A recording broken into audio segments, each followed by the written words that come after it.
Hello विद्यार्थी मित्रों, આપણે જ્યારે આત્મપ્રેરકત્વની વાત કરી હતી ત્યાંની એક થિયરી આપણે બાકી છે એની પણ આપણે ચર્ચા જોડે જોડે આજે કરી લઈએ અને આજે ચેપ્ટરની લાસ્ટ બે થિયરી છે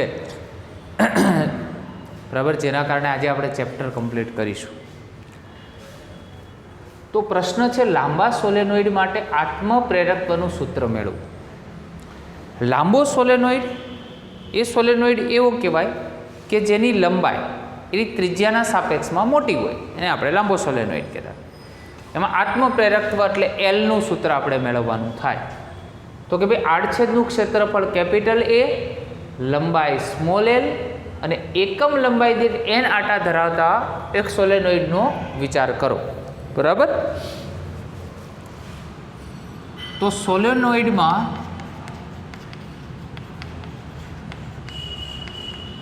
ચુંબકીય ક્ષેત્રનું સૂત્ર આપણે જાણીએ છીએ. સૂત્ર હતું આપણી જોડે B = μ0 ni. ખ્યાલ આવે છે? બરાબર. μ0 શું હતું આપણી જોડે? ni. હવે આવા સોલેનોઇડ સાથે બરાબર ચુંબકીય ફ્લક્સ, તો સોલેનોઇડ સાથે સંકળાયેલ કુલ ફ્લક્સ. હવે જ્યારે કુલ શબ્દ આવે એટલે શું કરીએ છીએ આપણે? φb ને n વડે ગુણીએ છીએ. એટલે સામે પણ ba હોય એને પણ કેના વડે ગુણવું પડે? આપણે n વડે ઓબ્વિયસ ગુણવું પડે. બરાબર. પરંતુ જ્યાં આપણે એવું જાણીએ છીએ કે સ્મોલ n બરાબર કેપિટલ N/L, બરાબર, એટલે કે એકમ લંબાઈ દીઠ આટાઓની સંખ્યા. તો હું કેપિટલ n ને કરતાં બનાવું તો મારી પાસે અહીંયા NL જેટલું સૂત્ર મળે. તો હું અહીંયા NL લખું તો ચાલે અને BA. બરાબર. હવે આત્મપ્રેરકત્વ એનું પણ એક આપણે સૂત્ર જોયું હતું, N∅B/I. બરાબર. હવે N∅B એની કિંમત તમારી જોડે છે NLBA અને છેદમાં I. ક્લિયર? તો આ તમારી જોડે થઈ જાય આત્મપ્રેરકત્વનું સૂત્ર. બરાબર.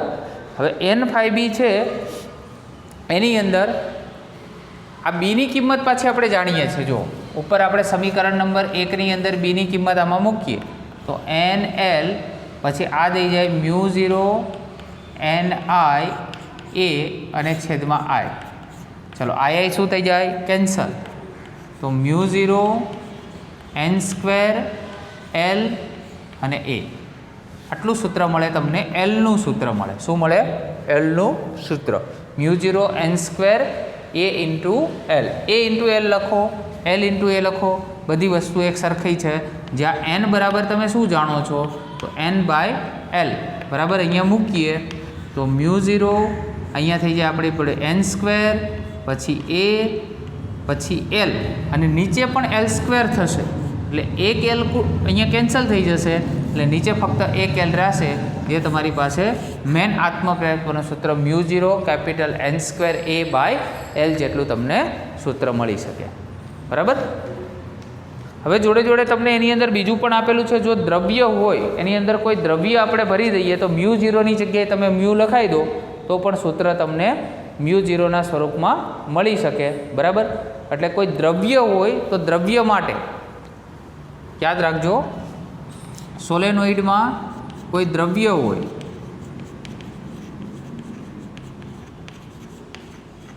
દ્રવ્ય હાજર હોય તો આ સૂત્ર છે μ0ની જગ્યાએ μ થઈ જાય. પણ μ બરાબર પાછું આપણે જાણીએ છીએ μ0 × μr. બરાબર. એટલે આ સૂત્ર μn² a/L થાય અને μની જગ્યાએ આપણે μ0 અને μr n² a/L ના સ્વરૂપમાં પણ લખી શકીએ જ્યારે દ્રવ્ય હાજર હોય ત્યારે. બરાબર. અને આ શૂન્યાવકાશની પરમિએબિલિટી હોય ત્યારે તો આપણે આ સૂત્ર જ વાપરવાનું છે. પરંતુ બહારથી એમ કે આવું કોઈ દ્રવ્ય એની અંદર એડ કરેલું છે સોલેનોઇડમાં તો આ સૂત્ર આપણે યુઝ કરવાનું થાય. તો આ પ્રમાણે જ તમે લખી દેજો. બરાબર. આની અંદર કોઈ ચેન્જીસ કરવાની જરૂર નથી. બરાબર. ચલો હવે એક આપણે આગળનો પ્રશ્ન જોઈએ.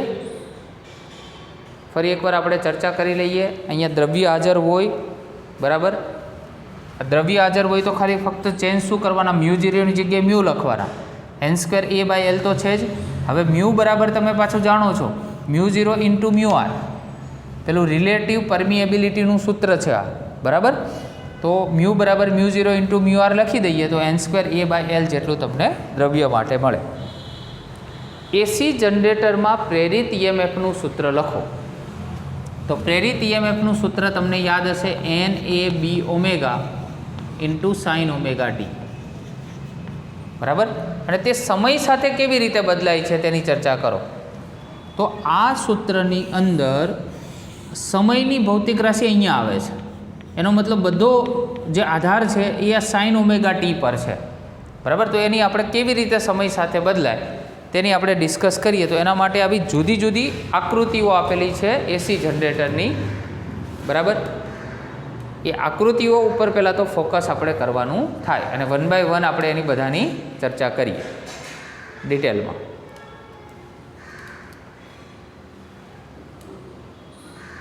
સૌ પ્રથમ અલગ અલગ કેસ છે. જો ટોટલ આકૃતિઓ આપણી પાસે 5 આકૃતિઓ આપેલી છે, જ્યાં એન અને એસની વચ્ચે PQRS નામનું ગૂંચળું ફરે છે વર્તુળાકાર.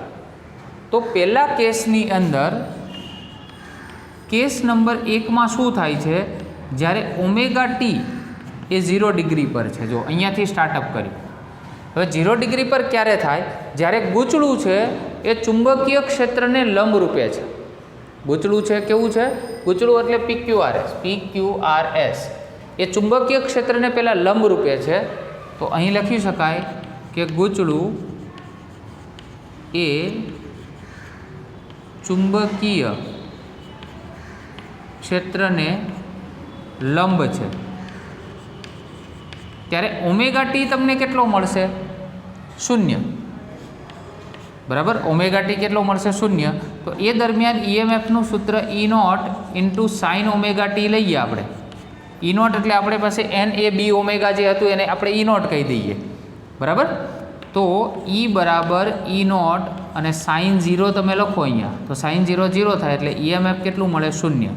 એટલે ગ્રાફની શરૂઆત ક્યાંથી થાય, અહીંયાથી. કેસ નંબર બીજામાં, કેસ નંબર 2માં હવે ગૂંચળું સમાંતર થઈ જાય છે. PQRS છે ચુંબકીય ક્ષેત્રને સમાંતર થાય છે. તો ગૂંચળું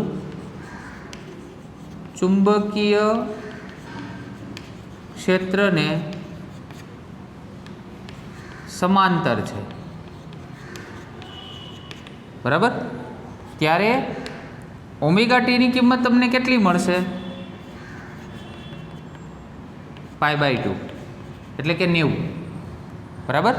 ચલો અહીંયા મૂકીએ. E બરાબર E0 sign omega T, E બરાબર E0 અને આ થઈ ગયું સાઇન π/2. સાઇન π/2 એટલે 1, એટલે E બરાબર E0 એટલે મહત્તમ કિંમત મળે. જુઓ અહીંયા ગ્રાફ ઉપરની સાઈડ E0 ઉપર મહત્તમ જતો રહ્યો, બરાબર. આખું રોટેશન થાય છે, આખું એક સર્કલ ફરે છે.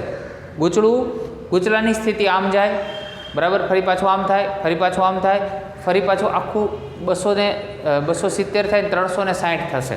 આખું ગૂંચળું ફરે છે, એની સ્થિતિ દર્શાવીએ છીએ આપણે. ચલો કેસ નંબર 3માં, કેસ નંબર 3ની અંદર ઓમેગા ટીની સ્થિતિ કેવી છે, તો કે ભાઈ 180 છે એટલે એને પાઈ કહેવાય, 180 ને, બરાબર. તો ગૂંચળું એ ચુંબકીય ક્ષેત્રને હવે સમાંતર ના કહેવાય, એને બીજો શબ્દ વપરાય, પ્રતિ સમાંતર છે. શું છે, પ્રતિ સમાંતર છે. અને પ્રતિ સમાંતર છે એટલે E બરાબર E0 સાઇન ડાયરેક્ટ લખીએ છીએ પાઈ, સાઇન પાઈની કિંમત માઇનસ થાય એટલે E બરાબર કેટલું, સાઇન પાઈ એટલે 0 થાય એટલે ઈએમએફ તમને કેટલું મળશે, 0. એટલે ગ્રાફ પાછો અહીંયા 0 પર આવી ગયો, બરાબર. ચલો એ જ રીતે કેસ નંબર 4ની અંદર ચલો ઓમેગા ટીની કિંમત બેટા કેટલી છે, 270 એટલે 3π/2 કહેવાય. ઓકે. ગૂંચળું અને ચુંબકીય ક્ષેત્ર, ગૂંચળું એ ચુંબકીય ક્ષેત્રને લંબ છે, પણ કઈ દિશામાં? વિરુદ્ધ દિશામાં, બરાબર. હવે વિરુદ્ધ દિશામાં થશે એટલે E બરાબર E0 sin 3π/2. હવે sin 3π/2 એટલે -1 થાય એટલે -E0 થાય. એટલે મહત્તમ તો આવે પણ ક્યાં? અહીંયા. ખ્યાલ આવે છે? એટલે અહીંયા જે મહત્તમ થયું તો E0 હતું, તો અહીંયા મહત્તમ થાય એ -E0 થાય, બરાબર. અને ફરી પાછી સૌથી છેલ્લી સ્થિતિ, કેસ નંબર કેટલો? 5નો, એમાં ઓમેગા ટી બરાબર કેટલા? 2π એટલે 360, બરાબર. હવે ગૂંચળું અને ચુંબકીય ક્ષેત્ર છે ફરીથી શું થઈ જાય? એકબીજાને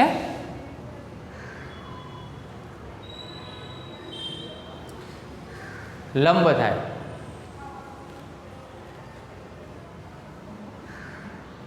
સોરી, આપણી એક અહીંયા થોડી મિસ્ટેક થાય છે, બરાબર. આ સ્થિતિની અંદર જો અહીંયા લંબ, સમાંતર અને ફરી પાછું અહીંયા શું આવશે? સોરી, અહીંયા પાછું લંબ થશે અને અહીંયા શબ્દ આવશે પ્રતિ સમાંતર. થોડી મારી મિસ્ટેક થાય છે, પ્રતિ સમાંતર. કારણ કે જો આખી સિક્વન્સ સમજાવું તમને, પહેલાં ગૂંચળું અને ચુંબકીય ક્ષેત્ર લંબ, પછી સમાંતર, ફરી પાછું લંબ, પછી પ્રતિ સમાંતર. પ્રતિ સમાંતર એટલે 180માં કેવું થાય? 0માં આવવું હોય તો 180માં આખા ઉલટું થઈ જાય. એટલે ગૂંચળું અહીંયા PQRS હતું, તો આ સિચ્યુએશનમાં જો PQRS છે, બરાબર, એની આખી સ્થિતિ બદલાઈ જાય. 180 ઉપર શું થાય? જો PQ ઉપર જતા રહે અને RS નીચે આવતા રહે. અહીંયા PQ નીચે હતા અને RS ઉપર, આખું ગૂંચળું 180 ડિગ્રી ફરી જાય, બરાબર. એ સ્થિતિ થાય એટલા માટે. અને અહીંયા આપણી પાસે ફરી એકવાર પ્રતિ સમાંતર, હવે ફરી એકવાર લંબ, તો ગૂંચળું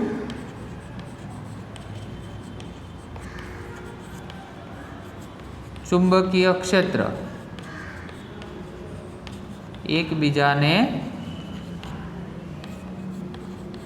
લંબ થાય.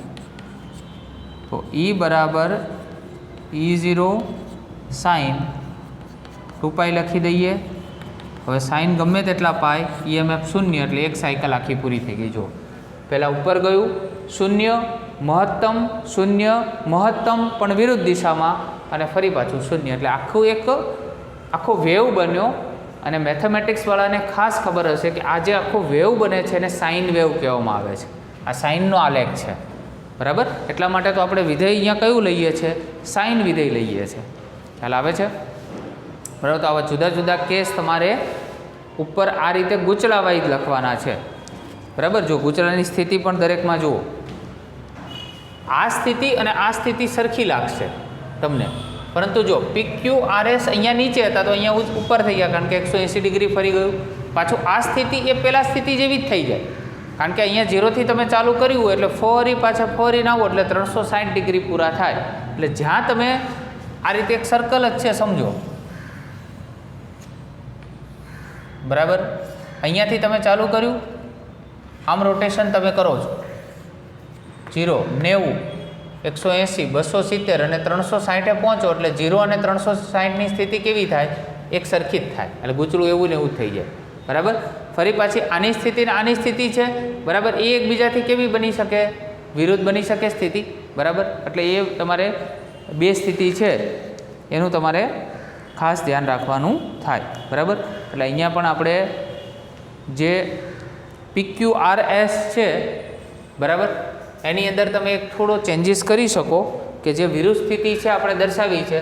તો અહીંયા આપણે PQRS દર્શાવે છે, તો અહીંયા એક કામ કરો, અહીંયા બી તમે PQRS એટલે કન્ફ્યુઝન ના થાય, આ PQ અહીંયા દર્શાવી દઈએ અને RS એટલે બંનેની સ્થિતિ એકબીજાથી વિરુદ્ધ થઈ ગઈ. જો PQRS એટલે ઉપર છે, તો અહીંયા PQRS એટલે આ ગ્રાફ નીચે છે, બરાબર. એટલે કોઈ કન્ફ્યુઝન ના થાય અને થિયરી અહીંયા આપણી કમ્પ્લીટ થાય. હવે સૌથી છેલ્લી થિયરી છે, બરાબર, એ તમારે ક્લિયર કરી અને લખી દેવાની છે. એમાં જનરેટરના પ્રકારો આપ્યા છે અને તે કેટલો પાવર ઉત્પન્ન કરે છે અને AC પ્રવાહની આવૃત્તિ લખો, બરાબર. તો જનરેટરના પ્રકારોની અંદર જોવા જઈએ તો એક તો જનરેટરમાં મેઇન શું હોય? ગૂંચળાને ફેરવવાનું હોય અંદરની સાઈડ. તો ગૂંચળાને ફેરવવા માટે કઈ કઈ શક્તિની જરૂર પડે? તો પહેલું એક તો ડેમની અંદર પાણી સંગ્રહિત હોય તો એ પંખા પર પડે અને એની સાથે જનરેટર જોડેલું હોય તો જનરેટર ફરે, એટલે એને હાઇડ્રો ઇલેક્ટ્રિક જનરેટર કહેવામાં આવે છે, પહેલો પ્રકાર, બરાબર. બીજો પ્રકાર છે તમને આપેલો છે એની અંદર વરાળથી ફેરવવામાં આવે, પાણીની વરાળથી, જેને થર્મલ પાવર જનરેટર કહેવાય. અને ત્રીજું છે એમાં ન્યુક્લિયર બળતણનો ઉપયોગ કરવામાં આવે, બરાબર, એટલે એને ન્યુક્લિયર પાવર જનરેટર કહેવામાં આવે છે. અને હાલમાં આવા જનરેટર 500 મેગાવોટથી પણ વધારે જનરેટર અવેલેબલ છે. 500 મેગાવોટ જેટલો પાવર પ્રોડ્યુસ કરી શકે એવા પણ જનરેટર અવેલેબલ છે. અને આવા એસી જનરેટર છે એની ઇન્ડિયાની અંદર આવૃત્તિ, બરાબર, યાદ રાખજો, ભારતમાં આવૃત્તિ આમ તો તમને ખ્યાલ હશે, ધોરણ 10માં આવી ગયું 50 હર્ટ્ઝ, બરાબર, અને યુએસ છે, બરાબર, એની અંદર આવૃત્તિ 60 હર્ટ્ઝની અવેલેબલ છે એસી વોલ્ટેજની, બરાબર. તો અહીંયા આપણે ચેપ્ટર નંબર 6 એનો થિયોરિટિકલ પાર્ટ બેટા કમ્પ્લીટ કરીએ છીએ. નેક્સ્ટ ટાઈમથી આપણે ઉદાહરણના એક્ઝામ્પલ તરફ જઈશું. Okay, thank you very much.